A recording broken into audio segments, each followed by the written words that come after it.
പ്രിയ സഹോദരനെ, കർത്താവായ യേശു ക്രിസ്തുവിൻ്റെ രണ്ടാം വരവ് എന്ന ചാനലിലേക്ക് നിങ്ങൾക്ക് എല്ലാവർക്കും ഒരിക്കൽ കൂടി സ്വാഗതം. ദൈവമായ കർത്താവ് തൻ്റെ വരവിൻ്റെ കാലഘട്ടത്തിന് മുമ്പ് ഓരോ കാലഘട്ടങ്ങളിലും തൻ്റെ മുദ്ര പൊട്ടിച്ചുകൊണ്ട് ലോകത്ത് സംഭവിക്കാനിരിക്കുന്ന കാര്യങ്ങളെക്കുറിച്ച് വിശുദ്ധ ഗ്രന്ഥത്തിൽ എഴുതപ്പെട്ടിരിക്കുന്ന ആ വചനത്തിൻ്റെ അടിസ്ഥാനത്തിലുള്ള ചില കാര്യങ്ങൾ നമ്മൾ മനസ്സിലാക്കിക്കൊണ്ട് മുന്നോട്ട് പോവുകയാണ്. അതിലൊന്നും രണ്ടും മുദ്രകളെക്കുറിച്ചും ഒന്നും രണ്ടും കുതിരകളെക്കുറിച്ച് നമ്മൾ കേട്ടു. ഒന്നാമത്തെ സിംഹം എന്ന് പറയുന്ന ആ ജീവി, അത് ഇസ്രായേൽ, അതിനോട് ചേർന്ന് വരുന്ന വെള്ളക്കാർ, അമേരിക്ക, യൂറോപ്പ് രാഷ്ട്രങ്ങൾ, അതിനോടെല്ലാം ചേർന്ന് വരുന്നതാണ് വെള്ളക്കുതിര. സിംഹശക്തിയുള്ള സിംഹരാജാവായ ഇസ്രായേലിനെയാണ് ഒന്നാമത്തെ കുതിര എന്നുകൊണ്ട് അർത്ഥമാക്കുന്നത്. രണ്ടാമത്തെ കുതിരയെ നമ്മൾ കണ്ടു. രണ്ടാമത്തെ കുതിര തീക്കനൽ നിറമുള്ള ഒരു കുതിര. അത് ഭൂമിയിൽ നിന്ന് സമാധാനം, അതായത് തീക്കനൽ നമ്മൾ കണ്ടത് ആണവായുധങ്ങളുടെ സ്ഫോടനം, അത് നടക്കുമ്പോൾ ഭൂമിയിൽ നിന്ന് സമാധാനം, അത് യേശുനാഥൻ, യേശു എന്ന പരമസത്യത്തെ ഇല്ലാതാക്കുക, സമാധാനം, അങ്ങനെ സന്തോഷവും സമാധാനവും ഉള്ള ഒരു കാലഘട്ടത്തെ ഇല്ലാതാക്കുന്ന ചില സംഭവങ്ങൾ, അതിൻ്റെ മുദ്ര പൊട്ടിക്കുക. അത് സംഭവിക്കുമ്പോൾ ലോകത്ത് നടക്കുന്നത് എന്തൊക്കെയാണ് നമ്മൾ കണ്ടു. ഇനി മൂന്നാമത്തെ മുദ്രയെ സംബന്ധിച്ച് പറയുമ്പോൾ, അവൻ മൂന്നാമത്തെ മുദ്ര തുറന്നപ്പോൾ വരിക എന്ന് മൂന്നാമത്തെ ജീവി പറയുന്നത് ഞാൻ കേട്ടു. നോക്കിയപ്പോൾ ഇതാ ഒരു കറുത്ത കുതിര, അതിൻ്റെ പുറത്തിരിക്കുന്നവൻ്റെ കയ്യിൽ ഒരു ത്രാസ്. ആ 4 ജീവികളുടെ മധ്യത്തിൽ നിന്ന് ഉണ്ടായ ഒരു ശബ്ദം പോലെ ഞാൻ കേട്ടു. 1 ധനാറയ്ക്ക് ഇടങ്ങഴി ഗോതമ്പ്, 1 ധനാറയ്ക്ക് 3 ഇടങ്ങഴി ബാർലി, എണ്ണയും വീഞ്ഞും നശിപ്പിച്ചു കളയരുത്. പ്രിയപ്പെട്ടവരെ, ഇവിടെ 2 കാര്യങ്ങളെക്കുറിച്ചാണ് ദൈവമായ കർത്താവ് അർത്ഥമാക്കുന്നത്. ഈ മൂന്നാമത്തെ ജീവി എന്ന് പറയുമ്പോൾ ആദ്യമായിട്ട് ഞാൻ നിങ്ങളോട് പറയുന്നത്, ഇവിടെ പ്രിയപ്പെട്ടവർ, ഒരു ത്രാസ്, ആ ത്രാസ് ഒരാളുടെ കയ്യിലിരിക്കുന്നു, അതിൻ്റെ പുറത്തിരിക്കുന്നവൻ്റെ കയ്യിൽ ഒരു ത്രാസ്. അപ്പോൾ ത്രാസ് എന്ന് പറഞ്ഞാൽ സ്വാഭാവികമായിട്ട് നമുക്കറിയാം, ഈ ഭാരം നോക്കുക, വസ്തുക്കളെ അളന്നു കൊടുക്കുക, അതിൻ്റെ ഭാരത്തെ നിയന്ത്രിക്കുക, അളവിനെ സംബന്ധിക്കുന്ന അളവിൻ്റെ തൂക്കത്തെയൊക്കെ നോക്കുന്ന ഒരു വസ്തുവാണ് ത്രാസ്. ആ ത്രാസ് ഒരു വ്യക്തിയുടെ കയ്യിലിരിക്കുന്നു. അപ്പോൾ ഇവിടെ നമ്മൾ ആദ്യമായിട്ട് മനസ്സിലാക്കേണ്ടത്, ഭക്ഷണ പദാർത്ഥങ്ങൾ നമുക്ക് കിട്ടാതെ വരുന്ന ഒരവസ്ഥ, ഭക്ഷണത്തിൻ്റെ കലവറകളുടെ മേൽ ഉള്ള മനുഷ്യൻ്റെ നിയന്ത്രണം നഷ്ടപ്പെട്ടു പോകുന്ന അവസ്ഥ, ഭക്ഷണത്തിൻ്റെ ലഭ്യത നമുക്ക് കിട്ടാതെ വരുന്ന അവസ്ഥ, ഭക്ഷണമെന്ന ആ മഹത്തായ സത്യം ഇല്ലാതാകുന്ന അവസ്ഥ, ഭക്ഷണത്തിൻ്റെ ഉൽപ്പാദനം, വിപണനം, അതിൻ്റെ വരവ്, അതിൻ്റെ ഗോഡൗണുകൾ, അതിൻ്റെ കൃഷിസ്ഥലങ്ങൾ, അതുമായിട്ട് ബന്ധപ്പെട്ട ആളുകളുടെ എല്ലാം ഭക്ഷണം ഉൽപ്പാദിപ്പിക്കുന്ന അവസ്ഥ മുതലേ അതില്ലാതായിക്കൊണ്ട് ഉള്ള ഒരവസ്ഥയിലേക്ക് ലോകം മാറ്റപ്പെടുന്നതിൻ്റെ ഒരു സംഭവമാണ് കറുത്ത കുതിര. ഈ കറുത്ത കുതിര ആരുടെ കുതിരയാണ് എന്ന് നമ്മൾ നോക്കുമ്പോൾ നമുക്ക് മനസ്സിലാക്കേണ്ടത്, ഇതിനകത്ത് ഒരു രഹസ്യം കൂടെ നമ്മൾ മനസ്സിലാക്കേണ്ടതായിട്ടുണ്ട്. അതായത് സക്രിയ പ്രവാചകന്റെ പുസ്തകം 6-ാം അധ്യായം അതിൻ്റെ 1-ാം തിരുവചനം നമ്മൾ വായിക്കുമ്പോൾ മനസ്സിലാവും. ഞാൻ വീണ്ടും കണ്ണുകൾ ഉയർത്തി നോക്കി, അതാ 2 പർവ്വതങ്ങൾക്കിടയിൽ നിന്ന് 4 രഥങ്ങൾ വരുന്നു. പർവ്വതങ്ങൾ പിച്ചള കൊണ്ട് ഉള്ളതായിരുന്നു. ഒന്നാമത്തെ രഥത്തിന് ചുവന്ന കുതിരകൾ, രണ്ടാമത്തേതിന് കറുത്തത്, മൂന്നാമത്തേതിന് വെളുത്ത കുതിരകൾ, നാലാമത്തേതിന് പുള്ളിക്കുതിരകൾ. പ്രിയപ്പെട്ടവരെ, അത് ചെറുതായിട്ടൊന്നുകൂടെ ഞാൻ പറഞ്ഞുതരാം, അപ്പം നിങ്ങൾക്ക് അതിൻ്റെ കുറച്ച് കാര്യങ്ങൾ മനസ്സിലാകും. 2 പർവ്വതങ്ങൾക്കിടയിൽ 4 രഥങ്ങൾ വരുന്നു. 2 പർവ്വതങ്ങൾ എന്ന് പറയുന്നത് പർവ്വതങ്ങൾ പിച്ചള കൊണ്ട് ഉള്ളതായിരുന്നു. അപ്പോൾ പിച്ചളയെക്കുറിച്ച് ഞാൻ ഇതിനു മുമ്പ് ചില ക്ലാസ് പറയുന്നത്. എന്താണ് പിച്ചളയുടെ അർത്ഥം എന്ന് പറയുന്നത്? പിച്ചള എന്നുകൊണ്ട് പട്ടാള വ്യൂഹത്തെ, പട്ടാള സംവിധാനത്തെയാണ് പിച്ചള എന്നുകൊണ്ട് അർത്ഥമാക്കുന്നത്.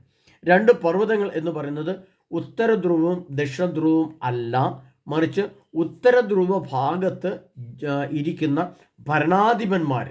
അത് ഏറ്റവും ഉത്തരഭാഗത്ത്, ഇപ്പം നമുക്കറിയാം, ഏറ്റവും ഉയർന്ന ഭാഗത്ത്, ഉയർന്ന ഉത്തര ധ്രുവത്തോട് ചേർന്നിരിക്കുന്നത് റഷ്യയാണ് ഉത്തര ധ്രുവം. അപ്പോൾ ഉത്തര ധ്രുവത്തിൻ്റെ റഷ്യയുടെ കീഴിലുള്ള പട്ടാള വ്യൂഹം, അതിൻ്റെ കീഴിൽ റഷ്യയുടെ മാത്രമല്ല, റഷ്യയുടെ കീഴിൽ ഇതോട് ചേർന്ന് വരുന്ന ഒരു സഖ്യം തന്നെ ഉണ്ടാവും. അതെല്ലാം പിച്ചള കൊണ്ടുള്ളത് എന്ന് പറഞ്ഞാൽ ഒരിക്കലും നശിച്ചു പോകാത്ത. ഭരണാധിപന്മാർ മാറിയാലും പിച്ചള കൊണ്ട് പട്ടാളക്കാർ മാറുന്നില്ല. അത് ഞാൻ നേരത്തെ പറഞ്ഞിട്ടുണ്ട്. അപ്പോൾ അന്ന് പിച്ചളുണ്ടായിരുന്നു. ഒന്നാമത്തെ രഥത്തിന് ചുവന്ന കുതിരകൾ, രണ്ടാമത്തേത് കറുത്തത്. അത് നമ്മൾ മനസ്സിലാക്കേണ്ടത് ഇങ്ങനെയാണ്. ഒന്നാമത്തെ കുതിര എന്ന് പറയുന്നത് ചുവന്ന കുതിര നമുക്ക് റഷ്യയുടേതാണ്. കറുത്ത കുതിര ചൈനയുടേതാണ്. മൂന്നാമത്തെ കുതിര വെളുത്ത കുതിരയാണ് ഇസ്രായേലിൻ്റെത്, അമേരിക്കയുടേത്. അതായത് വെള്ള കുതിര. ഇസ്രായേൽക്കാരെ വെള്ള കുതിരയോടാണ് ഉപയോഗിക്കാറ്. കാരണം വെള്ള കുതിര എന്ന് പറയുന്നത് യേശു ക്രിസ്തുവാണ്. വിശുദ്ധി, ശക്തി, ദൈവം എന്ന മഹത്വം അതോട് ചേർന്ന് വരുന്നതാണ് അമേരിക്ക വെള്ളക്കാർ. അപ്പോൾ വെള്ളക്കുതിരകൾ. നാലാമത്തേതാണ് പുള്ളിക്കുതിര. ഈ പുള്ളിക്കുതിരയാണ് ഇന്ത്യയുടെ പുള്ളിക്കുതിര. അപ്പോൾ 4 രഥങ്ങൾ വരുന്നു എന്ന് പറയുമ്പോൾ, രഥങ്ങൾ എന്ന് പറയുമ്പോൾ ഭരണാധിപന്മാർ, ഗവൺമെൻറ്റുകൾ. 4 രഥങ്ങൾ എന്ന് പറഞ്ഞാൽ റഷ്യ അടങ്ങുന്ന ഒരു വ്യൂഹം, ഇന്ത്യ അടങ്ങുന്ന ഒരു വ്യൂഹം, ഇസ്രായേൽ അടങ്ങുന്ന ഒരു വ്യൂഹം, അമേരിക്കയും യൂറോപ്പ് അടങ്ങുന്ന മറ്റൊരു വ്യൂഹം. അങ്ങനെ 4 രഥങ്ങൾ, 4 ഗവൺമെൻറ്റുകൾ. അതിൽ 2 പർവ്വതങ്ങൾ പോലെ നിൽക്കുന്ന ഒന്നാണ്, ഒന്ന് റഷ്യയോട് ചേർന്ന് വരുന്ന അതിൻ്റെ പട്ടാള വ്യൂഹവും സംവിധാനങ്ങളും, മറ്റൊന്ന് ഇസ്രായേൽ അമേരിക്കയോട് ചേർന്ന് വരുന്ന പട്ടാള വ്യൂഹവും മറ്റൊരു സംവിധാനം. ഇത് രണ്ടും 2 പർവ്വതങ്ങൾ പോലെ, ഉത്തര ധ്രുവവും ദക്ഷിണ ധ്രുവവും നിൽക്കുന്നത് പോലെ നിൽക്കുകയാണ്. അത് രണ്ടും പട്ടാള വ്യൂഹമാണ്. രണ്ടിനും പിക്ചർ കൊണ്ടുള്ളതാണ്. പർവ്വതങ്ങൾ പിക്ചർ കൊണ്ടാണ് ഉള്ളതാണ്. പട്ടാള വ്യൂഹത്താൽ ശക്തിപ്പെട്ടതും പട്ടാള വ്യൂഹത്താൽ നയിക്കപ്പെടുന്നതുമായ രഥങ്ങൾ, ഗവൺമെൻറ്റുകളാണ് ഈ രഥങ്ങളെന്ന് കർത്താവ് സക്കറിയ പറയുകയാണ്. ഇവിടെ നമ്മൾ മറ്റൊരു കാര്യം കൂടെ നമ്മൾ മനസ്സിലാക്കേണ്ടതായിട്ടുണ്ട്. മൂന്നാമത്തെ കുതിരയെ പറ്റി നമ്മൾ ചിന്തിക്കുമ്പോൾ ഞാൻ നോക്കിയപ്പോൾ ഇതാ, മുതുകത്ത് പക്ഷിയുടെ 4 ചിറകുള്ള പുള്ളിപ്പുലിയെ പോലെ മറ്റൊരു മൃഗം, അതിന് 4 തലകളുണ്ടായിരുന്നു, ആധിപത്യം അതിന് നൽകപ്പെട്ടു. പ്രിയപ്പെട്ടവരെ, ഇവിടെ നമ്മൾ കുറച്ച് കാര്യങ്ങൾ വ്യക്തമായിട്ട് കർത്താവ് നിഗൂഢമാക്കി എഴുതി വെച്ചിട്ട് മനസ്സിലാക്കാൻ നമുക്ക് ശ്രമിക്കാം. അതിങ്ങനെയാണ്: മുതുകത്ത് 4 പക്ഷിയുടെ ചിറകുകളുള്ള പുള്ളിപ്പുലിയെ പോലുള്ള മറ്റൊരു മുഖം.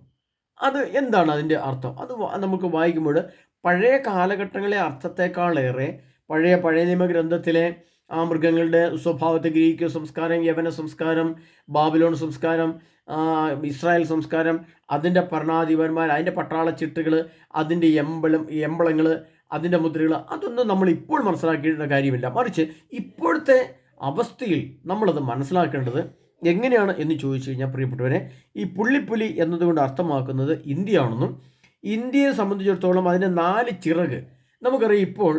ഇപ്പോഴത്തെ അവസ്ഥ ഞാൻ പ്രത്യേകിച്ച് എടുത്തു പറയാൻ കാരണം എന്ന് വെച്ചാൽ, 4 ചിറകുകൾ ഇന്ത്യ എന്ന രാഷ്ട്രം, അല്ലെ ഇന്ത്യയുടെ ഭരണ സംവിധാനം, ഇന്ത്യൻ ഗവൺമെൻറ് അത് 4 സ്ഥലങ്ങളിലേക്ക് പറന്നു പോകുന്നതായിട്ട് കാണാം. 4 കൂട്ടുകെട്ട്, 4 ആൾക്കാരുമായിട്ട് പ്രത്യേക ബന്ധം.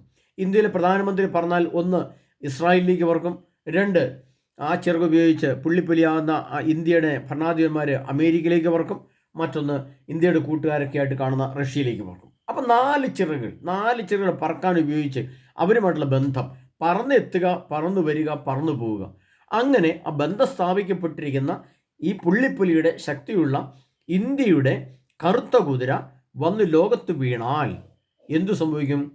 അവിടെ ഭക്ഷണങ്ങൾ അപ്രത്യക്ഷമാകുന്ന അവസ്ഥ. അപ്പോൾ മറ്റൊരു അവസ്ഥ ഇവിടെ വരും. ഭക്ഷണത്തിൻ്റെ കൺട്രോൾ, ഭക്ഷണത്തിൻ്റെ നിയന്ത്രണം ഈ രാഷ്ട്രങ്ങളുടെ മേൽ വരും, ഈ 4 രാഷ്ട്രങ്ങളുടെ മേൽ വരും. അതിൽ തന്നെ ഏറ്റവും കൂടുതൽ ഭക്ഷണത്തിൻ്റെ നിയന്ത്രണം വരുന്നത്, ഏറ്റവും കൂടുതലും ഭക്ഷണം ഉൽപ്പാദിപ്പിക്കുന്നു, ഇപ്പോൾ ഭക്ഷണത്തിന് സ്റ്റോക്കുള്ളത് നമുക്കറിയാം. ഉക്രൈനിലേക്കും മറ്റു ലോകത്തിൻ്റെ രാജ്യങ്ങളിലേക്കും ഒക്കെ ഇന്ത്യ ഭക്ഷണം കയറ്റി അയക്കുന്ന, ഭക്ഷ്യധാന്യങ്ങൾ കയറ്റി അയക്കുന്ന രാഷ്ട്രമാണ് ഇന്ത്യ. ഏറ്റവും ലോകത്ത് ഭക്ഷണ പദാർത്ഥങ്ങളുള്ള ഒരു രാഷ്ട്രമാണ് ഇന്ത്യ. അപ്പോൾ ഈ ഭക്ഷണം വിതരണം ചെയ്യണമോ കൊടുക്കണമോ വേണ്ടയോ എന്ന് തീരുമാനിക്കുന്നത് ഈ ഇന്ത്യക്ക് നിയന്ത്രണം ഏറ്റെടുക്കുന്ന രീതിയിൽ, ഇന്ത്യയുടെ കയ്യിലേക്ക് വരുന്ന രീതിയിൽ വരും. അപ്പോൾ അതുകൊണ്ട് കർത്താവ് പറയുകയാണ്, പുള്ളിപ്പുലി അതിന് 4 തല ഉണ്ടായിരുന്നു. അപ്പോൾ ഇപ്പോൾ നമുക്കറിയാം 4 ചിറകും 4 തലയും. പ്രിയപ്പെട്ടവരെ, ഒന്ന് ആലോചിച്ച് നോക്ക്, നമ്മൾ ശരിക്കും മനസ്സിലാക്കും. ഇന്ത്യയുടെ ഒരു തല, ഇന്ത്യ എന്ന തല, മറ്റൊന്ന് ഇസ്രായേലിൻ്റെ തല, മറ്റൊന്ന് അമേരിക്കയുടെ തല, മറ്റൊന്ന് റഷ്യയുടെ തല. അത് 4 ജീവികളാണ്, 4 കുതിരകളാണ്, 4 നിറങ്ങളാണ്. അപ്പോൾ ഈ പുള്ളിപ്പുലി പോലെയുള്ള ഈ ആധിപത്യമുള്ള അത് ഒരു കാര്യം നമ്മൾ മനസ്സിലാക്കുമ്പോൾ, അതിന് 4 തല ഉണ്ടായിരുന്നു. ആധിപത്യം അതിന് നൽകപ്പെട്ടു. അവിടെയാണ് നമ്മൾ മനസ്സിലാക്കുന്നത്. ഇന്ത്യയുടെ ആധിപത്യം ആഗ്രഹിക്കുന്ന ഇസ്രായേൽ, ഇന്ത്യയുടെ ആ ആധിപത്യത്തെ അംഗീകരിക്കുന്ന അമേരിക്ക, ഇന്ത്യയുടെ ആധിപത്യത്തെയും രാഷ്ട്രത്തെയും തത്വസംഹിതകളെയും മതസംവിധാനങ്ങളെയും അവരുടെ കാഴ്ചപ്പാടുകളെയും അവരുടെ പട്ടാളത്തെയും അവരുടെ ജനാധിപത്യം എല്ലാം അംഗീകരിക്കുന്ന രാഷ്ട്രമായ റഷ്യ. നമുക്കറിയാം, ചൈനയുമായിട്ട് ഇന്ത്യക്കാർക്ക് ഒത്തുപോകാൻ പറ്റില്ല. എന്നാൽ ഇന്ത്യയുടെ ശിരസ് പോലെ, ഇന്ത്യയുടെ തല പോലെ, ഇന്ത്യയുടെ മുഖം പോലെ ശക്തവും ധീരവുമായ മുഖമുള്ള ഈ 4 തലങ്ങൾ ഉപയോഗിച്ചുകൊണ്ട് ഇന്ത്യ എന്ന രാഷ്ട്രം പിടിക്കുകയാണ്. അപ്പോൾ പുള്ളിപ്പുലിയായ ഇന്ത്യയുടെ രാഷ്ട്രത്തിലെ ഇതിന് 4 തലകളുണ്ടായിരുന്നു. ആധിപത്യം അതിന് നൽകപ്പെട്ടു. ഇപ്പം നമുക്കറിയാം, ഇപ്പം നമ്മൾ അടുത്ത ദിവസങ്ങളിൽ, ഇപ്പോൾ ഇന്നത്തെ വാർത്ത കാണുമ്പോൾ തന്നെ അറിയാം, അമേരിക്ക എന്ന രാഷ്ട്രത്ത് നരേന്ദ്രമോദി എത്തുന്നു. അദ്ദേഹത്തിന് വലിയ സ്വീകരണം നൽകുന്നു. അവരുടെ ഏറ്റവും ശക്തമായ വിമാനങ്ങൾ ഇന്ത്യക്ക് നൽകുന്നു. അദ്ദേഹത്തെ വളരെ മാന്യതയോടെ സ്വീകരിക്കുന്നു. അപ്പോൾ ഇന്ത്യയുടെ ആധിപത്യത്തെ അവർ അംഗീകരിക്കുകയാണ്. ഇന്ത്യയുടെ ആധിപത്യം അവർ അംഗീകരിക്കുന്നു. ഇന്ത്യക്ക് ആധിപത്യം അവർ വിട്ടുകൊടുക്കുന്നു. ഇപ്പം ശരിക്കും പറഞ്ഞാൽ അമേരിക്കയുടെ ഒരു സ്വാധീനം, ഇസ്രായേലിൻ്റെ മേലൊരു സ്വാധീനം, റഷ്യയുടെ മേലൊരു സ്വാധീനം, അതിൻ്റെ ആധിപത്യം അംഗീകരിക്കപ്പെടുകയും അവരാഗ്രഹിക്കുകയും ഇഷ്ടപ്പെടുകയും ചെയ്യുന്ന അവസ്ഥ. അപ്പോൾ ആ 4 തലകളിലേക്ക് ഇന്ത്യയാവുന്ന പുള്ളിപ്പുലിയുടെ ശക്തി വ്യാപിച്ചു കൊടുക്കുന്നുവെന്നും ഇന്ത്യയുടെ 4 മുഖങ്ങൾ, ഇന്ത്യയുടെ 4 ശക്തി ഇതെല്ലാമാണെന്നും പഴയ നിയമഗ്രന്ഥത്തിൽ കർത്താവ് എഴുതി വെച്ചിരിക്കുന്നതിൻ്റെ ആ നിഗൂഢ രഹസ്യമാണ് ഞാൻ ഇപ്പോൾ പറഞ്ഞത്. അപ്പോൾ പ്രിയപ്പെട്ടവരെ, നമുക്ക് ആലോചിക്കാം. ഇപ്പോൾ ഈ അല്പസമയം മുമ്പ് നിങ്ങൾ ഞാൻ പറഞ്ഞത് നമ്മൾ മനസ്സിലാക്കി പുള്ളിപ്പുലി. ഈ പുള്ളിപ്പുലി എന്ന് പറയുന്നത് ഇന്ത്യ രാഷ്ട്രത്തെ ഉദ്ദേശിക്കുന്നതാണ്. ഇവിടെ ഇനി നമ്മൾ മനസ്സിലാക്കുമ്പോഴാണ് ഈ 3ാമത്തെ മുദ്ര തുറന്നപ്പോൾ ഇവിടെ ഒരു വലിയ സംഭവം നടക്കുന്നത്. ഈ കറുത്ത കുതിര എന്ന് പറയുന്നത് ഇന്ത്യയുടെ മിസൈൽ തന്നെയാണ്. ഞാൻ ഇന്നലെ പറഞ്ഞത് മഞ്ഞക്കുതിര എന്ന് പറഞ്ഞപ്പോൾ തീക്കണ്ണ നിറമുള്ള കുതിര എന്ന് പറയുമ്പം ഇന്ത്യയുടെ ഉദാഹരണം പറഞ്ഞതാണ്. ഇന്ത്യയുടെ നമ്മൾ കാണുന്നു ഇതിനുണ്ട് ഇന്ത്യയുടെ ആണവ മിസൈലുകൾ മഞ്ഞ കളറിൽ കൊടുത്തിരിക്കുന്നു എന്ന് പറഞ്ഞിരിക്കുന്നു. അപ്പോൾ ഇവിടെ നമ്മൾ മനസ്സിലാക്കേണ്ടത് ഇന്ത്യ ഉപയോഗിക്കുന്ന യഥാർത്ഥ ഇന്ത്യയുടെ നിഗൂഢ രഹസ്യമായ ആണവ ആയുധങ്ങളുടെ നിറങ്ങൾ രഹസ്യമായിട്ട് വെച്ചിരിക്കുന്ന കുതിരകളുടെ നിറം കറുപ്പാണ്. കാരണം അവരുടെ ഇന്ത്യൻ രാഷ്ട്രത്തിൻ്റെ പൊതുവായ ഒരു നിറം എന്നത് അവരുടെ മതത്തിൻ്റെ അല്ല, അവരുടെ ദൈവങ്ങളെയൊക്കെ നമുക്കറിയാം കറുപ്പ് കളറുകൾ നമുക്ക് പലരും നമ്മൾ കാണുന്നുണ്ട്. ക്ഷേത്രങ്ങളിലൊക്കെ ധാരാളം കറുപ്പ് കളറ്, ശിവലിംഗങ്ങൾ, ശിവൻ്റെ കളറുകൾ ഒക്കെ നമുക്കറിയാം കറുപ്പുമായിട്ട് ബന്ധപ്പെടണം. അപ്പോൾ അവരുടെ ശക്തിയുള്ള കുതിര എന്ന് പറയുന്നത് ഈ ഇന്ത്യയുടെ പുള്ളിപ്പുലിയാണ് കുതിര, കറുത്ത കുതിരയാണ്. ഇപ്പോൾ ഈ കറുത്ത കുതിര ഈ ലോകത്തിൻ്റെ ഏതെങ്കിലുമൊക്കെ ഭാഗത്ത് പോയി വീണാൽ എന്തു സംഭവിക്കും? അവിടെ ഭക്ഷണം 1 ധനാറയ്ക്ക് ഇടങ്ങഴി ഗോതമ്പ്, 1 ധനാറയ്ക്ക് 3 ഇടങ്ങഴി ബാർലി, എണ്ണയും വീഞ്ഞും നശിപ്പിച്ച് കളയരുത്. അവൻ്റെ കയ്യിൽ ഒരു ത്രാസ് നൽകപ്പെട്ടു. അപ്പോൾ ശരിക്കും ഇനി വരാൻ പോകും. നമുക്കറിയാം ഇപ്പോൾ ഈ അമേരിക്ക പോലത്തെ രാഷ്ട്രങ്ങളിൽ, യൂറോപ്പ് പോലത്തെ രാഷ്ട്രങ്ങളിൽ അവിടെ വിവാഹം എന്ന സംഭവം പലതും ഇല്ലാതെയാക്കപ്പെട്ടു. അവിടെ പലതും അബോർഷനിൽ കൂടെ ധാരാളം കൊലപാതകങ്ങൾ നടക്കുന്നു. അപ്പോൾ അങ്ങനെ അവിടെയെല്ലാം ഈ ധാർമ്മിക മൂല്യത്തെയും സത്യസന്ധതയും ഒരു ത്രാശിൽ തൂക്കി പിടിച്ച് ഇങ്ങനെ അതിൻ്റെ തൂക്കം നോക്കുന്ന പോലെ, അതിൻ്റെ അളവ് നോക്കുന്ന പോലെ തുലാശിൽ തൂങ്ങുന്ന അവസ്ഥയിലേക്ക് വരുമ്പോഴും ഇന്ത്യ എന്ന രാഷ്ട്രത്തിൻ്റെ പുള്ളിപ്പുലിയാവുന്ന രാഷ്ട്രത്തിൻ്റെ കയ്യിലുള്ള ത്രാസ് ഉപയോഗിച്ചുകൊണ്ട് അവർ നീതിയെ, സത്യത്തെ, ഇന്ത്യയുടെ ആധിപത്യം ഉപയോഗിച്ചുകൊണ്ട് ഇവർ മുന്നോട്ട് പോകുമെന്നും ഇന്ത്യ എന്ന രാഷ്ട്രത്തിൻ്റെ ധാർമ്മിക മൂല്യങ്ങളാണ് സത്യസന്ധമായി ഈ ലോകത്തിന്, അതായത് മറ്റ് ലോകരാഷ്ട്രങ്ങൾക്കെല്ലാം അവർക്ക് കണ്ടുപഠിക്കാനും നോക്കി പഠിക്കാനുള്ളതെന്നും കർത്താവ് പറയുന്നത്. ആ ത്രാസ് അതിന് ഏറ്റവും നല്ല വ്യക്തമായി മനസ്സിലാക്കേണ്ട ഭാഗം ഇതാണ്. എണ്ണയും വീഞ്ഞും നശിപ്പിച്ച് കളയരുത്. എണ്ണ എന്ന് പറയുന്നത് എന്താണ് നമുക്കറിയാം. നമുക്കറിയാം 10 കന്യമാരിൽ 5 കന്യമാരുടെ വിളക്കിൽ എണ്ണയുണ്ടായിരുന്നു. എണ്ണ എന്ന് ഉദ്ദേശിക്കുന്നത് നമ്മുടെ ഇന്ദ്രിയങ്ങളിലെ പരിശുദ്ധാത്മാവ് ആണ് എന്ന് നമുക്കറിയാം. എന്നാൽ നമുക്കറിയാം കത്തോലിക്ക സഭയെ സംബന്ധിച്ചും ക്രിസ്ത്യാനികളെ സംബന്ധിച്ചും അല്ലെങ്കിൽ യഹൂദന്മാരെ സംബന്ധിച്ചും അവരുടെ ആരാധന എന്ന് പറയുന്നത്, അവരുടെ ദേവാലയങ്ങളിലെ ആരാധന, ആ ആരാധനയുമായി ബന്ധപ്പെട്ടതാണ് എല്ലാം എണ്ണയുമായിട്ട് ബന്ധപ്പെട്ടതാണ്. പരിശുദ്ധാത്മാവിൻ്റെ ദൃശ്യവസ്തുരൂപമായ വസ്തുവാണ് എണ്ണ.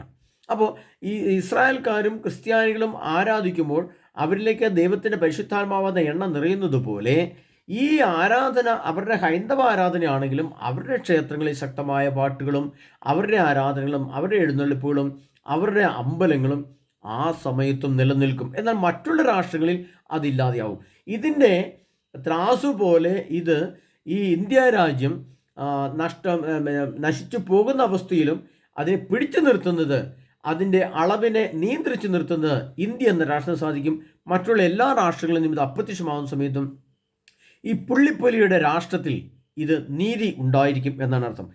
എണ്ണയും വീഞ്ഞു നശിപ്പിച്ചു. വീഞ്ഞ് എന്ന് പറയുന്നത് നമുക്കറിയാം, അപ്പസ്തോലന്മാർ പുതുവീഞ്ഞ് കുടിച്ച് ലഹരി പിടിച്ചിരിക്കുന്നു എന്ന് പറയുന്നു. അവിടെ പരിശുദ്ധാത്മാ പ്രാർത്ഥന. വീഞ്ഞിന് 2 അർത്ഥമുണ്ട്. ഒന്ന് പ്രാർത്ഥനയും അതിൻ്റെ കൂട്ടായ്മയും എല്ലാം ഒന്ന്, മറ്റൊന്ന് വിശുദ്ധ കുർബാന അല്ലെങ്കിൽ വിവാഹം. കുർബാനയും അതോടനുബന്ധിച്ച് വരുന്ന വീഞ്ഞിൻ്റെ ഉപയോഗവും, മറ്റൊന്ന് വിവാഹത്തെയും വീഞ്ഞിനോടാണ് സ്വർഗരാജ്യം ഉപമിച്ചിരിക്കുക. അവിടെ നമുക്കറിയാം എണ്ണയും വീഞ്ഞും, ഒന്ന് പ്രാർത്ഥന ആരാധന, മറ്റൊന്ന് കുടുംബജീവിതം വിവാഹം. ഇത് രണ്ടും നശിപ്പിച്ച് കളയരുതെന്ന് ആരോടാണ് പറയുന്നത്? ഈ പുള്ളിപ്പുലിയുടെ നാടിനോട്, അതായത് ഇന്ത്യ എന്ന രാഷ്ട്രത്തോട്, ഇന്നത്തെ ഭാഷയിലാണ് പറയുക, പഴയ നിയമഗ്രന്ഥത്തിലെ പഴയ ഭാഷയിലല്ല പറയുക. ഇന്ന് 2025 കാലഘട്ടങ്ങളിലാണ് ഞാൻ ഈ ഭാഷ ഉപയോഗിക്കുന്നത്. പ്രിയപ്പെട്ടവരെ, ഇവിടെ നമ്മൾ ഇത്തരം രഹസ്യങ്ങളെ ഇങ്ങനെ മനസ്സിലാക്കുമ്പോഴാണ് നമുക്കിതിൻ്റെ ഈ കാലഘട്ടത്തിൽ ഈ മുദ്ര തുറന്നാൽ എന്തു സംഭവിക്കും എന്ന് മനസ്സിലാക്കാൻ കഴിയുക. അവൻ മൂന്നാമത്തെ മുദ്ര തുറന്നപ്പോൾ വരിക എന്ന് പറയാൻ ഞാൻ കേട്ടു. നോക്കുമ്പോൾ ഇതൊരു കറുത്ത കുതിര, അതിന് പുറത്തിരിക്കുന്നവൻ്റെ കയ്യിലൊരു ത്രാസ്. ആ 4 ജീവിയുടെ മധ്യത്തിൽ നിന്നുണ്ടായ ഒരു ശബ്ദം പോലെ ഞാൻ കേട്ടു, 1 ദനാറയ്ക്ക് ഇടങ്ങഴി ഗോതമ്പ്, 1 ദനാറയ്ക്ക് 3 ഇടങ്ങി ബാർലി. അതായത് ഭക്ഷ്യക്കലവറയുടെ അവകാശമുണ്ടായിരുന്ന ഇന്ത്യ ആണ്. ഇന്ത്യയുടെ ഈ രാഷ്ട്രങ്ങളോട് കൂടി തീരുമാനിക്കുന്ന ഒരു സംഭവമാണ് ഭക്ഷണ പദാർത്ഥത്തിൻ്റെ ഉൽപ്പാദനവും വിപണനവും. പ്രത്യേകിച്ച് ഇതിൻ്റെ നമ്മൾ ഒരു കാര്യം മനസ്സിലാക്കി ഡേറ്റ് വെച്ച് മനസ്സിലാക്കുമ്പോൾ ഇപ്പോൾ ഈ പ്രശ്നങ്ങളൊന്നും നമ്മുടെ കയ്യിലില്ല. ഇപ്പോൾ നമുക്ക് ഭക്ഷ്യസമൃദ്ധിയുണ്ട്, ഇഷ്ടംപോലെ പൈസയുണ്ട്, ഇഷ്ടംപോലെ സാധനങ്ങൾ നമ്മൾ മാർക്കറ്റിൽ വാങ്ങാം, ആവശ്യാനുസരണം വാങ്ങാം. എന്നാൽ ഓരോ രാഷ്ട്രത്തിൻ്റെയും 2027 ആദ്യമായിട്ട് തുടങ്ങുന്ന ആഗോള യുദ്ധത്തിൻ്റെ ബാക്കിയായിട്ട് നോക്കുമ്പോൾ അതിനുശേഷം വരുന്ന കാലഘട്ടങ്ങളിലാണ് ഈ അളവിൻ്റെ പ്രശ്നം വരിക. അപ്പോൾ അവിടെ നമുക്കറിയാം, ജോലി നഷ്ടപ്പെടും, ഗതാഗതങ്ങൾ നഷ്ടപ്പെടും, സമ്പത്ത് നമുക്കിടെ കയ്യിലില്ലാതെയാവും, യാത്രകൾ നഷ്ടപ്പെടും, അതില്ലാതെയാകും, ഭക്ഷണത്തിന് ഉൽപ്പാദനം നഷ്ടപ്പെടും, അതിൻ്റെ വിപണനം നഷ്ടപ്പെടും, അതിൻ്റെ ലഭ്യത നഷ്ടപ്പെടും. അങ്ങനെയൊക്കെ വരുന്ന സാഹചര്യത്തിൽ 2027 മുതൽ 2030 ജൂൺ മാസം വരെയുള്ള കാലഘട്ടം, ആ ഒരു 3.5 വർഷം, ആ 3.5 വർഷമാണ് ഇന്ത്യയുടെ ആധിപത്യം ലോകത്ത് നിലനിൽക്കുക. അതുകൊണ്ടാണ് ദാനിയേൽ പ്രവാചകന്റെ പുസ്തകത്തിൽ അതിന് 4 തല ഉണ്ടായിരുന്നു, ആധിപത്യം നൽകപ്പെട്ടു.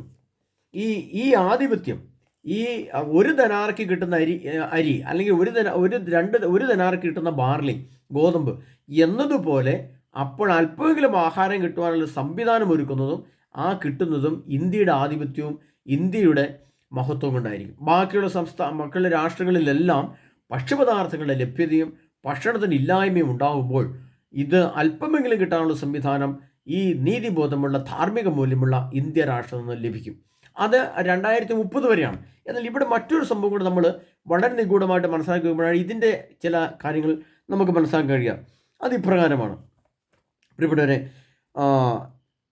4 തലമുണ്ടായിരുന്നു, ആധിപത്യം നൽകപ്പെട്ടു. അതിനുശേഷം നിശാദർശനത്തിൽ ഇതാ ഘോരനും ഭയങ്കരനും അതിശക്തനുമായ 4ാമത്തെ മൃഗം, അതിന് വലിയ ഉരുക്ക് പല്ലുകളുണ്ടായിരുന്നു. അത് വിഴുങ്ങുകയും കഷ്ണം കഷ്ണമായി തകർക്കുകയും മിച്ചമുള്ളത് കാലുകൊണ്ട് ചവിട്ടി മെതിക്കുകയും ചെയ്തു. മുമ്പേ വന്ന മൃഗങ്ങളിൽ നിന്നെല്ലാം വ്യത്യസ്തമായിരുന്ന അതിന് 10 കൊമ്പുകളുണ്ടായിരുന്നു. ഞാൻ കൊമ്പുകൾ നോക്കിക്കൊണ്ടിരിക്കുമ്പോൾ തന്നെ ഇതാ മറ്റൊരു ചെറിയ കൊമ്പ് അവയുടെ ഇടയിൽ നിന്ന് മുളച്ചു വരുന്നു. അതിൻ്റെ വരവോടെ ആദ്യത്തേതിൽ 3 എണ്ണം വേരോടെ പിഴുതു മാറ്റപ്പെട്ടു. ഇതാ ഈ കൊമ്പിൽ മനുഷ്യൻ്റേതുപോലുള്ള കണ്ണുകളും വമ്പ് പറയുന്ന ഒരു വായും. പ്രിയപ്പെട്ടവരെ, ഇവിടെ നമുക്കൊരു കാരണം, ഇങ്ങനെ 2030 കാലഘട്ടം, അതായത് ആദ്യത്തെ 3.5 വർഷം, 2027 മുതൽ 33 കാലഘട്ടം വരെ 7 വർഷമുണ്ടെന്നും ആ 7 വർഷത്തിലെ 3.5 വർഷം ജെറുസലേം ദേവാലയത്തിന് പണിയായിട്ട് ബന്ധപ്പെട്ട് 2027 ആഗോള യുദ്ധം തുടങ്ങുമെന്നും, അങ്ങനെ തുടങ്ങുമ്പോൾ ആ തുടങ്ങുന്ന കാലഘട്ടം 27 മുതൽ 30 വരെ ഉള്ള കാലഘട്ടങ്ങളിലാണ് ഈ ഇന്ത്യ എന്ന രാഷ്ട്രത്തിൻ്റെ ആധിപത്യവും ഈ സംവിധാനങ്ങളും നിലനിൽക്കുക. അപ്പോൾ ഈ സംവിധാനത്തെ, ഈ രാഷ്ട്രങ്ങളുടെ ആധിപത്യത്തെ, ഇവരുടെ നീതിബോധത്തെ തകർക്കുന്നതിന് വേണ്ടി 10 കൊമ്പുകളുള്ള മറ്റൊരു ഞാൻ കൊമ്പുകൾ നോക്കിക്കൊണ്ടിരിക്കുമ്പോൾ ഇതാ മറ്റൊരു ചെറിയ കൊമ്പ് അവയുടെ ഇടയിൽ നിന്ന് മുളിച്ചു വരുന്നു.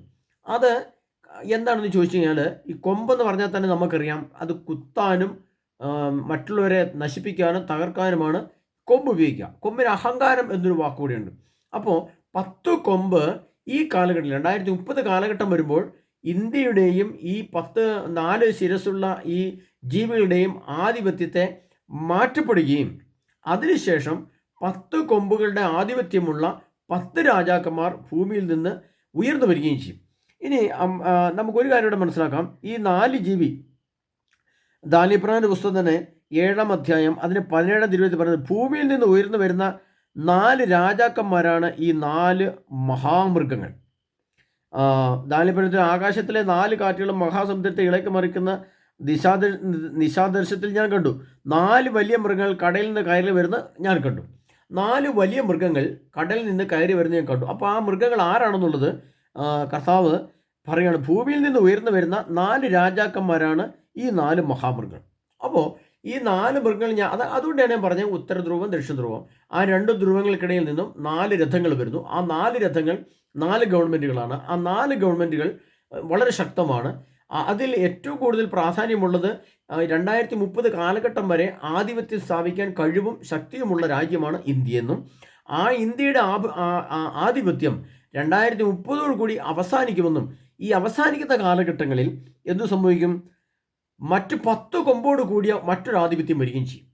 ആ ആധിപത്യത്തെ നമ്മൾ മനസ്സിലാക്കുമ്പോൾ ഇവിടെ മറ്റൊരു സംഭവം നടക്കും. ഈ 4 കുതിരകളിൽ 4 നിറങ്ങളുള്ള കുതിരകളിൽ കറുപ്പും വെളുപ്പും കറുപ്പും ചുമപ്പുമുള്ള 2 കുതിരകളുണ്ട്. അതായത് റഷ്യയുടെയും ചൈനയുടെയും കുതിര, പിന്നെ ഇപ്പുറത്ത് വെള്ളക്കുതിരയും പുള്ളിക്കുതിരയും. ആ 2 കുതിരകൾ, ഈ 2 കുതിരകൾ 2 വിഭാഗമായിട്ട് 2033 ശേഷം മാറ്റപ്പെടും. 2 സെക്ഷനായിട്ട് മാറും, 2 വിഭാഗമായിട്ട് മാറും. അതാണ് പിന്നീട് ഗോഗ് മാഗോഗ് യുദ്ധമായിട്ട് വരുന്നത്. അപ്പോൾ കറുത്ത കുതിരയും ചുമന്ന കുതിരയും റഷ്യയും ചൈനയുമായിട്ട് മാറുമ്പോൾ വെളുത്ത കുതിരയും പുള്ളിക്കുതിരയും ഇന്ത്യയും ഇസ്രായേലിൻ്റെ മറ്റ് ശക്തികളുമായിട്ട് മാറും.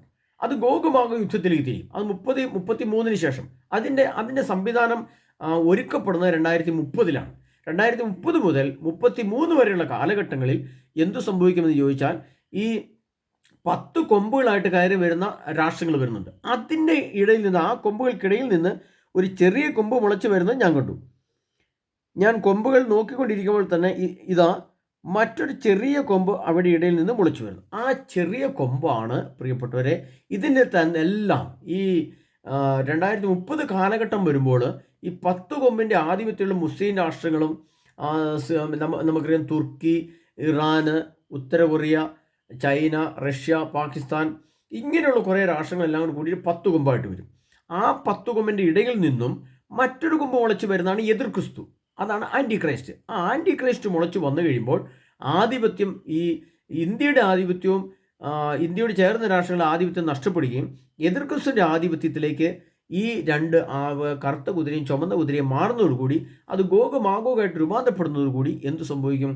അത് ഗോഗ് മാഗോഗ് യുദ്ധമായിട്ട് 2034 മുതൽ മാറ്റപ്പെടും. അതിനു മുമ്പുള്ള കാലഘട്ടങ്ങളിലെ കാര്യമാണ് പ്രിയപ്പെട്ടവരെ. ഞാൻ പറഞ്ഞ വളരെ ഗഹനമായ വിഷയമായ ഗഹനമായ നിഗൂഢ രഹസ്യങ്ങളുമാണ് ദൈവം ഇതിനകത്ത് ചേർത്ത് വെച്ചിരിക്കുന്നത്. അതുകൊണ്ടത് എല്ലാം ഒന്നും പറഞ്ഞ് അതേപടി നിങ്ങളെ ബോധ്യപ്പെടുത്തുക എന്ന് പറയുന്നതും വലിയ റിസ്ക്കുള്ള കാര്യമാണ്. അപ്പോൾ ഇത്രയും നമ്മൾ മനസ്സിലാക്കി വെക്കുക. ഈ കാലഘട്ടങ്ങൾ നമ്മുടെ മുമ്പിലെത്തി. അപ്പോൾ ഈ 2027 ശേഷം നമ്മൾ മനസ്സിലാക്കേണ്ടത് ഈ കറുത്ത കുതിരയുടെയും മറ്റുള്ള കുതിരകളുടെയും സ്ഫോടനം നടക്കുമ്പോൾ, ഇവിടെ ഈ 3ാമത്തെ മുദ്ര തുറക്കുമ്പോൾ എന്ത് സംഭവിക്കും വെച്ചാൽ ഭക്ഷണം എന്ന സംഭവം ഇല്ലാതെയാകും. മറ്റൊന്ന് സഭ, നമ്മുടെ കത്തോലിക്ക സഭയിലാണ് ഇപ്പം നമുക്ക് കാണുന്ന എണ്ണയും വീഞ്ഞും ഒക്കെ ഉള്ളത്. വിവാഹം നടക്കുന്നു, കുർബാന നടക്കുന്നു, ആരാധന നടക്കുന്നു, വചനപോഷണം നടക്കുന്നു. ഇങ്ങനെ സഭയുമായിട്ട് ബന്ധപ്പെട്ട കാര്യങ്ങളാണ് ഈ എണ്ണയെന്ന് ഉദ്ദേശിക്കുമ്പോൾ തന്നെ അതിനകത്ത് വിശുദ്ധ കുർബാന, ആരാധന, പ്രാർത്ഥനകൾ, ധ്യാനങ്ങൾ, അതിൻ്റെ ആരാധനകൾ, സഭയുമായിട്ട് ബന്ധപ്പെട്ടതെല്ലാം എണ്ണയുടെ ഗണത്തിൽ വരും.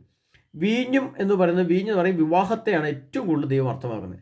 ആ കാലഘട്ടത്തിൽ 2027 ശേഷമുള്ള കാലഘട്ടങ്ങളിൽ 2030 ഉള്ളിലുള്ള കാലഘട്ടങ്ങളിൽ ഈ 3.5 വർഷക്കാലം എന്തു സംഭവിക്കും?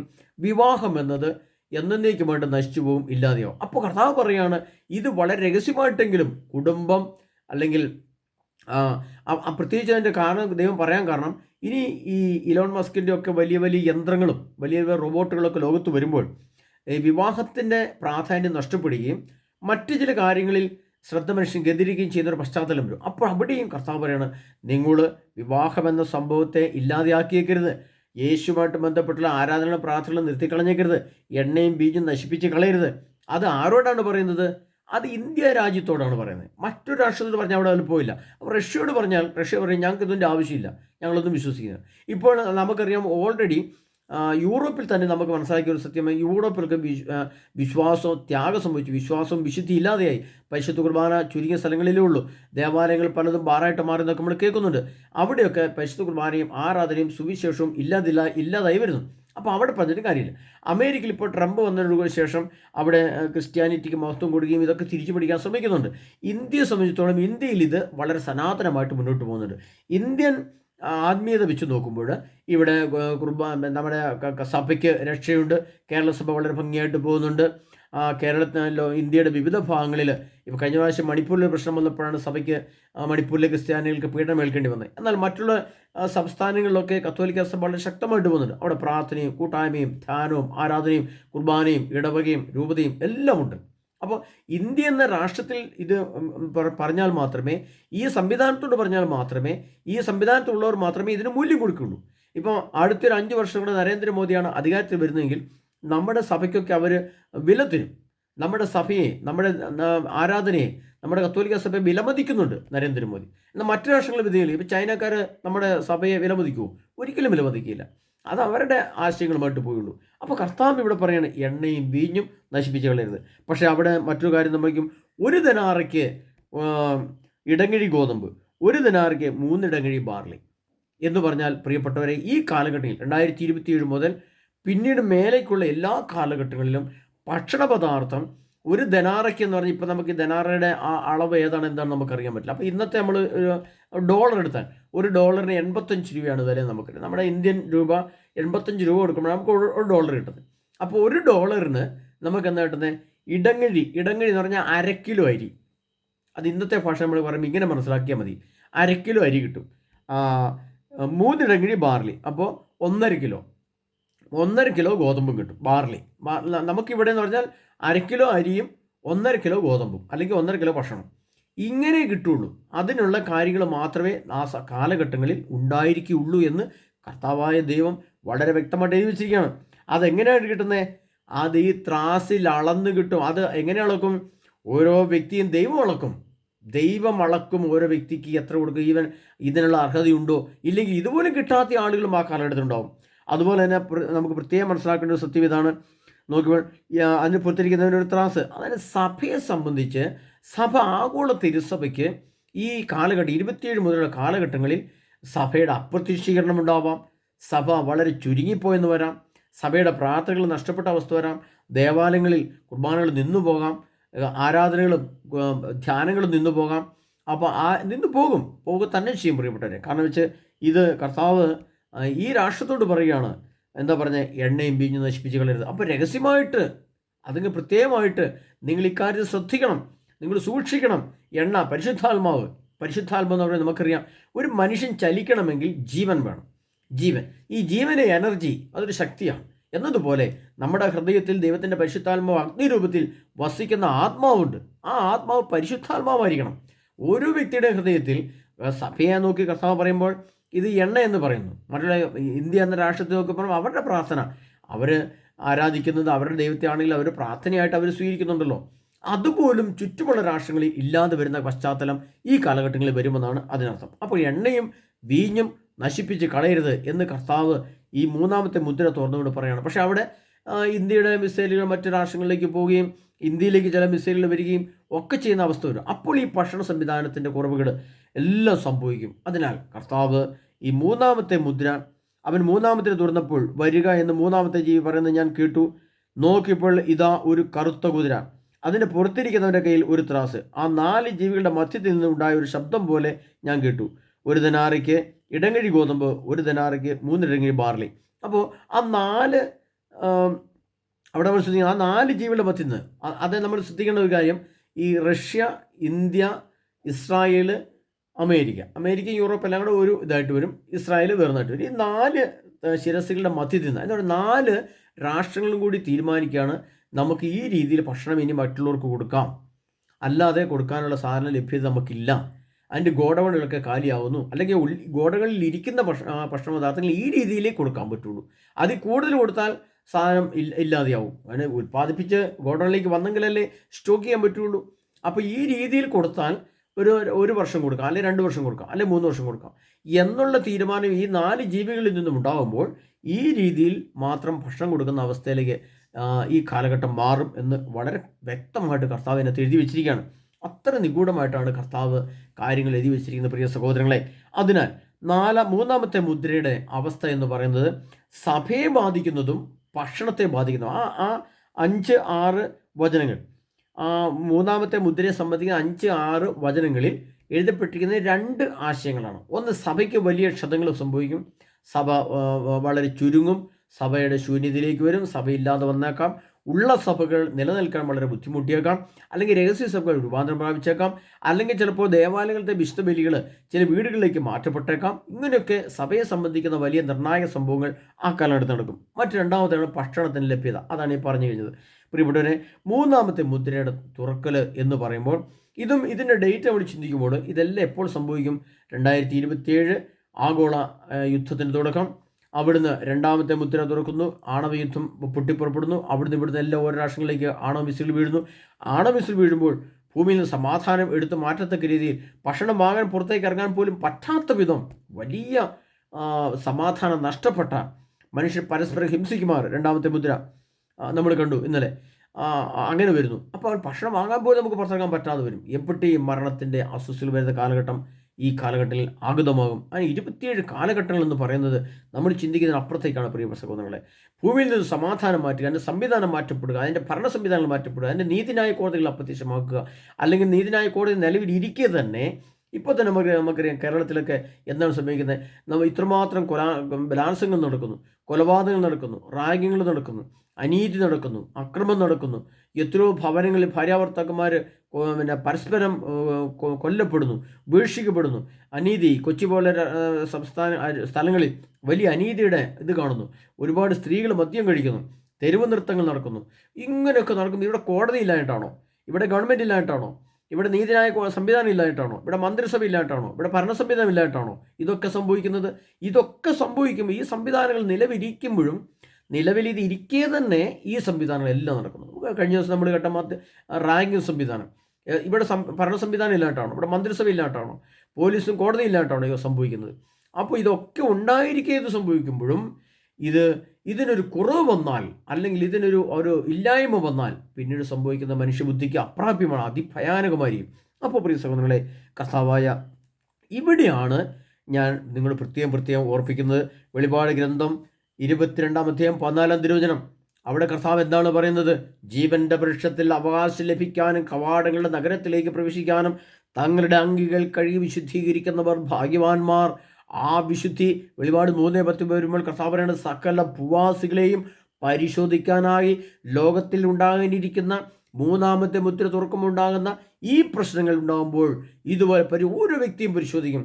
ഉണ്ടാകുന്ന പരീക്ഷണങ്ങളുടെ സമയത്ത് നിന്നെ ഞാൻ സംരക്ഷിക്കും. അവിടെ ഞാൻ എന്ന വ്യക്തിക്ക് സംരക്ഷണം കിട്ടുമെങ്കിൽ, അല്ലെങ്കിൽ എൻ്റെ കുടുംബത്തോട് ചേർന്ന് നിൽക്കുന്നവർ, എന്നോട് ചേർന്ന് നിൽക്കുന്നവർക്ക് സംരക്ഷണം കിട്ടുമെങ്കിൽ, ഞാൻ എത്രമാത്രം വിശുദ്ധിയിലായിരിക്കണം, ഞാൻ എത്രമാത്രം യേശുവിനോട് ചേർന്നായിരിക്കണം, ഞാൻ എത്രമാത്രം വിശുദ്ധിയുടെയും നീതിയുടെയും ജ്ഞാനത്തിൻ്റെയും വിവേകത്തിൻ്റെയും പരിശുദ്ധാത്മാ ഫലം ചൂടി നിൽക്കുന്ന ഒരു വ്യക്തിയായിരിക്കണം. അല്ലാതെ ഓടിപ്പോയി കർത്താവായ യേശു എന്നെ രക്ഷിക്കണമെന്ന് പെട്ടെന്ന് പറഞ്ഞാൽ കിട്ടുന്ന ഒരു അവസ്ഥയല്ല പരിശുദ്ധാത്മാവും ദൈവത്തിൻ്റെ ആത്മാവും. പ്രിയ സഹോദരൻ, അതുകൊണ്ടാണ് ഈ കാലഘട്ടങ്ങളിൽ ചില വ്യക്തികളെ അയച്ചുകൊണ്ട് ഈ ലോകത്ത് ഒരുങ്ങാൻ താല്പര്യമുള്ള വ്യക്തികൾക്ക് ചില വ്യക്തികളിൽ നിന്ന് ചില മെസ്സേജുകൾ ഇതുപോലെ കിട്ടുന്നു. അപ്പോൾ ഇത് കേൾക്കുമ്പോൾ ഇതെല്ലാം എത്തി. കർത്താവ് പറയാണ്, അവൻ പടിവാതിക്കൽ. മത്തായിയുടെ സുവിശേഷം നമുക്കറിയാം, അത്തിമരത്തെ നോക്കുവിൻ, അതിൻ്റെ കൊമ്പുകൾ ഇളതായി ശാഖകൾ തളിർക്കുന്നത് കാണുമ്പോൾ അവൻ വാതിക്കൽ എത്തിയിരിക്കുന്നത് മനസ്സിലാക്കാറുണ്ട്. എന്നാൽ അത്തിമരത്തെ നോക്കി അത്തിമരം തളിർക്കുന്നത് കാണുമ്പോൾ അത് പൂവിട്ട് കായുണ്ടാകും, ധാരാളം പഴങ്ങൾ പറിച്ച് തന്നെയാണ് സമയമാകുമെന്ന് ചിന്തിച്ചാൽ പോരെ. അപ്പോൾ കർത്താവ് പറയുന്നത് അങ്ങനെയല്ല പറഞ്ഞിരിക്കുന്നത്. ആ ഫലത്തെക്കുറിച്ച് പറഞ്ഞിട്ട് മറ്റൊരു കാര്യം പറയാനാണ് കർത്താവ് പറയുന്നത്. ഇതാ അവൻ വാതിൽക്കൽ എത്തിയെന്ന് നിങ്ങൾ മനസ്സിലാക്കുക. എന്നതുപോലെ ഈ മുദ്രകളൊക്കെ പൊട്ടുവാനുള്ള കാലഘട്ടത്തിലേക്ക് എത്തപ്പെടുന്ന കാലഘട്ടങ്ങളിൽ എന്തിനു വേണ്ടിയിട്ടാണ് ഈ ക്ലാസ്സുകളൊക്കെ, എന്തിനു വേണ്ടിയിട്ടാണ് ഇത്തരം കാര്യങ്ങളൊക്കെ ഓരോ വ്യക്തിയോ അല്ലെങ്കിൽ ചില മറ്റു വ്യക്തികൾ കൂടെയൊക്കെ നമ്മൾ കേൾക്കാൻ ഇടയാവുന്നത്? എന്താണ് ഇതിൻ്റെ ആവശ്യകത? ഒറ്റ ഒരു കാര്യമാണ് പ്രിയപ്പെട്ടവരെ, നിത്യജീവൻ എന്ന ഒരു പരമസത്യം ഓരോ വ്യക്തിക്കും ദൈവം കൊടുത്തിട്ടുണ്ട്. അത് 2000, 3000, 4000 വർഷങ്ങൾക്കപ്പുറം മരിച്ചുപോയ വ്യക്തിയാണേലും, ആദം മുതൽ ഹവ്വ മുതൽ ഇന്ന് ഈ യേശുവിൻ്റെ 2ാമത്തെ വരവിൽ ജനിച്ച് മരിക്കുന്ന ആ കാലഘട്ടം വരെയുള്ള വ്യക്തികൾ, അതിനകത്തുള്ള കോടാനുകോടി ജനങ്ങൾ ഈ ലോകത്തുണ്ടായി മരിച്ചു പോയാലും അവരെയെല്ലാം സർവശക്തനായ യേശു ക്രിസ്തു ഉയർപ്പിക്കുമെന്നും അവർക്കൊരു പുതിയ ശരീരം നൽകുമെന്നും, അങ്ങനെ കർത്താവായി യേശു ക്രിസ്തുവിൻ്റെ പിതാവായ ദൈവത്തിൻ്റെ നിയമങ്ങൾ പാലിച്ച് യേശു പറഞ്ഞ കാര്യങ്ങൾ കേട്ട് പരിശുദ്ധാത്മാവോട് നിറഞ്ഞ് വിശുദ്ധിയിലായിരിക്കുന്ന ഓരോ മക്കൾക്കും ദൈവം നിത്യജീവൻ നൽകുമെന്ന പരമസത്യം നമ്മൾ മനസ്സിലാക്കാൻ വേണ്ടിയാണ് കർത്താവ് ഇത്തരം രഹസ്യങ്ങൾ എഴുതി നിഗൂഢ രഹസ്യങ്ങൾ എഴുതി അത് ചില വ്യക്തികൾ കൂടെയൊക്കെ നിങ്ങൾ കേൾക്കാനിടയാകുന്നു. അതിനുള്ള പ്രിയ സഹോദരങ്ങളെ, അവൻ മൂന്നാമത്തെ മുദ്ര തുറന്നപ്പോൾ വരിക എന്ന് മൂന്നാമത്തെ ജീവി പറയുന്നത് ഞാൻ കേട്ടു. നോക്കുമ്പോൾ ഇതാ ഒരു കറുത്ത കുതിര, അതിനെ പുറത്തിരിക്കുന്നവരെങ്കിൽ ഒരു ത്രാസ്. ഇത് നീതിയെ ത്രാസ് പോലെ, നീതിയെ, സത്യത്തെ, ധാർമ്മിക മൂല്യങ്ങളെ, സനാതന മൂല്യങ്ങളെ അത് ത്രാസ് പോലെ അതിൻ്റെ ഭാരം കൂട്ടുകയും കുറയ്ക്കുകയും നീതിബോധത്തെ കാണിക്കുകയും ചെയ്യുന്ന ഒരു രാഷ്ട്രമായിട്ട് ഇന്ത്യ ലോകത്തിൻ്റെ മുന്നിൽ നിൽക്കും. അതാണ് ഏറ്റവും വലിയ. ഇപ്പം നമുക്ക് കത്തോലിക്ക സഭയുടെ ധാർമ്മിക മൂല്യങ്ങൾ നമ്മുടെ കേരള സഭയിലൊക്കെ ചില മൂല്യച്യുതികൾ നമ്മൾ കേൾക്കുന്നു. അല്ലെങ്കിൽ ഭാരതത്തിൻ്റെ വിവിധ ഭാഗങ്ങളിൽ ചിലപ്പം സഭയുടെ മൂല്യങ്ങൾ ചോർന്നു പോയിട്ട് നമ്മൾ തോന്നുന്നു, അല്ലെങ്കിൽ പല വാർത്തകൾ നമ്മൾ കേൾക്കുന്നു. എന്നാലും ഈ ഇന്ത്യ എന്ന രാഷ്ട്രത്തിൽ നീതിബോധം അവിടെയും തഴച്ചു നിൽക്കും, അവിടെ മുഴച്ചു നിൽക്കും, അത് തകർന്നു പോവുകയില്ല. അത്ര ധാർമ്മിക മൂല്യമുള്ള, സനാതന മൂല്യമുള്ള രാഷ്ട്രമാണ് ഇന്ത്യ. അതുകൊണ്ടാണ് കർത്താവ് പറഞ്ഞത്, ഈ കുതിരയെ ഏൽപ്പിച്ചുകൊണ്ട് ഈ മൂന്നാമത്തെ മുദ്ര തുറക്കുന്ന രാഷ്ട്രമായ ആ കുതിരശക്തിയുള്ള ആ കുതിരയുടെ ആ സംവിധാനത്തെ സർവശക്തനായ ദൈവം പറയുകയാണ്, എണ്ണയും വീഞ്ഞും നശിപ്പിച്ച് കളയരുത്. കാരണം നിങ്ങൾക്ക് മാത്രമേ ഇത് സൂക്ഷിക്കാൻ സാധിക്കുള്ളൂ. കാരണം നിങ്ങൾക്ക് മാത്രമേ ഈ ഭക്ഷണപദാർത്ഥങ്ങൾ ഇതുപോലെ വിളമ്പി മറ്റുള്ളവർക്ക് കൊടുക്കാൻ സാധിക്കുള്ളൂ.